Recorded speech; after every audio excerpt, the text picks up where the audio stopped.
अंबेडकर नगर जनपद की कटहरी विधानसभा, जहां की पॉलिटिक्स बेहद दिलचस्प है। यहां अलग अलग चुनावों में जनता ने अलग अलग दलों पर भरोसा जताया। 2024 के चुनाव के बाद हुए उपचुनाव में लालजी वर्मा की पत्नी को हराकर बीजेपी ने जब ये सीट अपने नाम की, तो ये उपचुनाव काफी चर्चा में आ गया, सवालों में भी आया। यहां पर समाजवादी पार्टी ने सीट को लेकर बीजेपी और सरकार को जमकर घेरा। लेकिन जब अब 27 के चुनाव की बारी है, तो सबसे बड़ा सवाल यह है कि क्या बीजेपी अपने उपचुनाव की जीत को बरकरार रख पाएगी या फिर लालजी वर्मा के सहारे समाजवादी पार्टी वापसी कर पाएगी। वो सीट जहां दलित, ब्राह्मण, कुर्मी, मुस्लिम और निषाद वोटर्स निर्णायक हैं, क्या है यहां के सियासी समीकरण।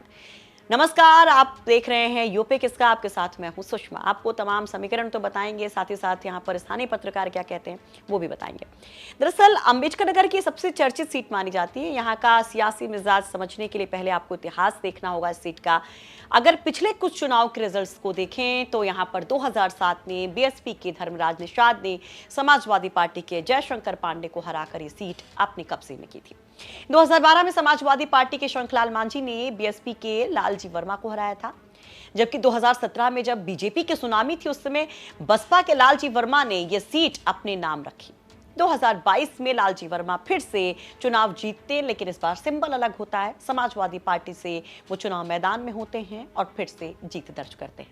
2024 के लोकसभा चुनाव में वो जब सांसद बनते हैं तो ये सीट खाली होती है और उसके बाद उपचुनाव में बीजेपी के धर्मराज निषाद ने सपा की शोभावती वर्मा को इस सीट से हरा दिया और ये सीट चली गई बीजेपी की झोली में। शोभावती वर्मा लालजी वर्मा की पत्नी थी। अब 2027 की जब बारी है, तो 27 के चुनावी जंग के लिए बीजेपी, समाजवादी पार्टी और बसपा तीनों ने अपनी तैयारियां शुरू कर दी, क्योंकि कभी ये बसपा का भी गढ़ था, जैसा कि आपने इन पिछले नतीजों में देखा। तो बीजेपी की सबसे बड़ी ताकत 2024 के उपचुनाव की जीत, मजबूत संगठन और निषाद सहित गैर यादव पिछड़े वर्गों में बढ़ती पकड़ है। वहीं सपा को लालजी वर्मा का प्रभाव और अपने पारंपरिक यादव मुस्लिम वोट बैंक पर भरोसा है, जबकि बसपा भी दलित वोट बैंक के सहारे मुकाबले को त्रिकोणीय बनाने की कोशिश करती है और दावे भी करती है। देखिए, अभी तो मुझे बाई इलेक्शन में जनता ने, कटहरी की जनता ने मुझे जिताने का काम किया है और इसके लिए मैं कटहरी की जनता को बधाई देता हूं। साथ साथ मैं विकास की आप बात करते हैं तो कटहरी विधानसभा में जो विकास हुआ है 1 साल के अंदर, वो दिखाई पड़ रहा है। आप जाइए सड़कों का, तो सड़कों का जाल बिछा हुआ है।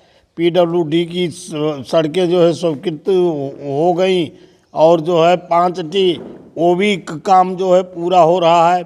इसी प्रकार से विधायक निधि से कम 60-70 सड़कों का जो है हमने, चाहे वो खड़ंजा हो, चाहे वो जो है लेपन हो और चाहे वो सीसी रोड है, कटहरी विधानसभा में बनाने का काम किया है।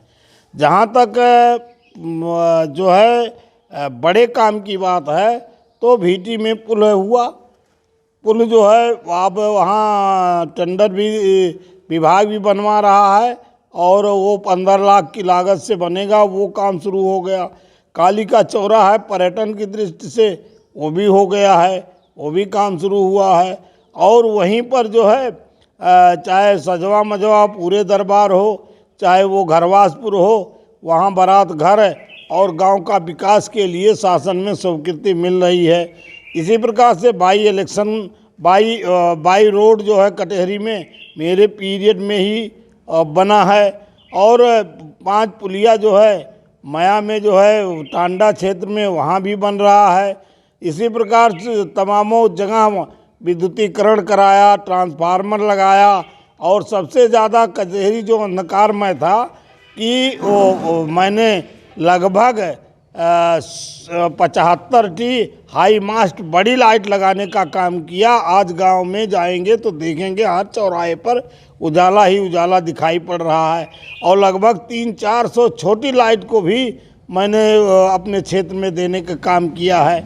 इसी प्रकार से अनेक काम किए हैं। ये 27 के चुनाव की तैयारी सांगठनिक लेवल पर अंबेडकर नगर समाजवादी पार्टी की तैयार है और अभी हम लोग लगातार ये सरकार जो SIR के माध्यम से हमारे वोटों को डिस्टर्ब करने का प्रयास कर रही है, अभी हम लोग लगातार SIR पर काम कर रहे हैं कि SIR में पहले वोट बचा करके और इसके बाद 27 में फिर से अंबेडकर नगर की 5 सीट जिता करके समाजवादी पार्टी के राष्ट्रीय अध्यक्ष श्री अखिलेश यादव जी की झोली में डालने का काम करेंगे। कटेहरी उपचुनाव आप हार गए थे, क्या वजह मानते हैं? नहीं, कटेहरी हम हारे नहीं थे और ना तो भाजपा जीती थी।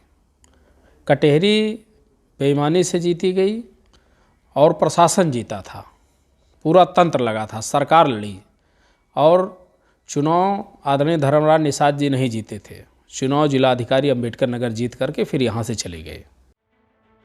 कटहरी विधानसभा मुख्य रूप से क्योंकि ग्रामीण क्षेत्र में आती है, यहाँ की अर्थव्यवस्था खेती पर आधारित है और अकबरपुर चीनी मिल होने की वजह से गन्ने की खेती बड़े पैमाने पर होती है और किसानों के लिए छुट्टा पशु, सिंचाई, गन्ना भुगतान ये अहम मुद्दे हमेशा से रहे। इसके अलावा बेरोजगारी, महंगाई और स्थानीय विकास भी चुनावी बहस के केंद्र में रहे हैं। लेकिन सामाजिक समीकरण भी काफी भारी रहे हैं। यहाँ पर अनुसूचित जाति के वोटर सबसे ज्यादा प्रभावी माने जाते हैं। इसके बाद ब्राह्मण, कुर्मी, मुस्लिम, निषाद और ठाकुर मतदाता चुनावी नतीजे तय करने में अपनी अहम भूमिका निभाते रहे हैं।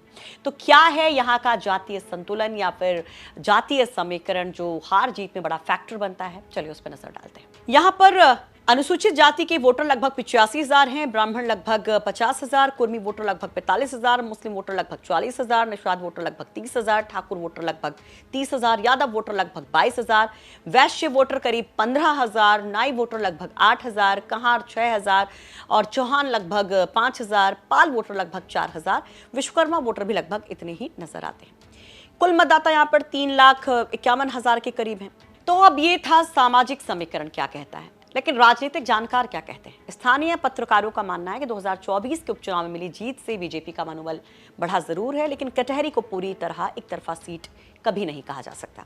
समाजवादी पार्टी यहां अभी भी मजबूती के साथ खड़ी है और बसपा का वोट बैंक भी मुकाबले को प्रभावित कर सकता है। तो सुनिए क्या कहते हैं यहाँ के स्थानीय पत्रकार। देखिए, विधानसभा चुनाव अभी चूँकि घोषित नहीं है और जनवरी या फरवरी तक होना है और कटेहरी विधानसभा जो है इस समय अगर जो पूरे ज़िले के 5 विधानसभाएं हैं उसमें अगर देखा जाए तो सबसे मजबूत अगर भाजपा के लिए कोई सीट है तो कटेहरी है, क्योंकि कटेहरी में सवर्ण खासकर ब्राह्मण वोट काफ़ी है, निषाद है और वर्तमान में जो भाजपा के विधायक हैं वो धर्मराज निषाद जो उपचुनाव में जीते थे, तो जो अभी तक माना जा रहा है कि धर्मराज निषाद ही प्रत्याशी होंगे। तो जो जातीय समीकरण है कहीं न कहीं उनके पक्ष में जाता हुआ दिख रहा है, क्योंकि ब्राह्मण मतदाता और जो क्षत्रिय और निषाद, तो जो ये अदर बैकवर्ड, इनका अगर जहाँ तक जातीय समीकरण देखा जाएगा तो धर्मराज निषाद चूँकि उपचुनाव में भी जीत दर्ज किए थे तो भाजपा मजबूत है। हालांकि अभी सपा और बसपा का कोई प्रत्याशी जो है वो घोषित नहीं है, ना ही कोई अभी दावेदार इस तरह कोई दिख रहा है। उपचुनाव जरूर लालजी वर्मा जो सांसद हैं उनकी धर्मपत्नी सभावती लड़ी थी, लेकिन अभी इस आम चुनाव में वो प्रत्याशी होंगी या नहीं अभी इसको लेकर पार्टी की तरफ से कोई बयान नहीं आया है और ना ही उनके द्वारा अभी क्षेत्र में कहीं कोई गतिविधि भी दिख रही है कि वो कहीं क्षेत्र में दिख रही हों। हालांकि लालजी वर्मा सांसद हैं तो वो कभी क्षेत्र में दिख रहे हैं, लेकिन अभी तक कहीं ऐसा कुछ आया नहीं है। और बसपा का भी यही हाल है कि अभी तक उनका कोई प्रत्याशी कहीं दिख नहीं रहा है मैं क्षेत्र में कि कोई बसपा का भी प्रत्याशी होगा। तो कुल मिलाकर के अभी बहुत कुछ कहना कि कौन जीत रहा है ये जल्दबाजी होगी जब तक कि सभी पार्टियों के प्रत्याशी सामने ना आ जाएं। लेकिन यह है कि जातीय समीकरण और जो वर्तमान में भाजपा के विधायक हैं उसको देखकर भाजपा मजबूत स्थिति में है वहाँ, और वैसे भी जिलाध्यक्ष उसी क्षेत्र से हैं भाजपा के, और जो क्षेत्रीय अध्यक्ष अवधेश द्विवेदी बनाए गए उसी क्षेत्र से हैं, विधायक उसी क्षेत्र के हैं, और जो एमएलसी हैं हरिओम पांडे उसी क्षेत्र से हैं। तो कहीं ना कहीं इसका लाभ चुनाव में मिल सकता है भाजपा को। आगामी 2027 में होने वाले विधानसभा चुनाव में अंबेडकर नगर के कटेहरी विधानसभा क्षेत्र जो है ब्राह्मण बाहुल्य क्षेत्र है, करीब 4 लाख मतदाता हैं और मौजूदा विधायक धर्मराज निषाद है और सपा से संभावित पूर्व विधायक जयशंकर पांडे हो सकते हैं। बसपा का कोई ऐसा अभी संभावित प्रत्याशी या उम्मीदवार दिखाई नहीं पड़ रहा है, और जहाँ तक भाजपा विधायक धर्मराज निषाद की है उनका भी बहुत क्लियर नहीं कि टिकट उन्हीं को मिलेगा। लेकिन सब मिला के अभी चुनावी समीकरण बहुत स्पष्ट नहीं है, क्लियर नहीं है। प्रत्याशी के ऊपर जो है निर्भर करेगा किस ढंग का प्रत्याशी किस पार्टी का होगा, तब कुछ स्पष्ट कहा जा सकता है। यानी कि कटहरी की फाइट काफी तगड़ी मानी जा रही है। वैसे आप क्या कहेंगे कटहरी के इस जंग को लेकर? अपनी राय कमेंट बॉक्स में जरूर रखिए। ये रिपोर्ट तैयार करने में हमारी मदद की है अम्बेडकर नगर से हमारे सहयोगी के पांडे ने।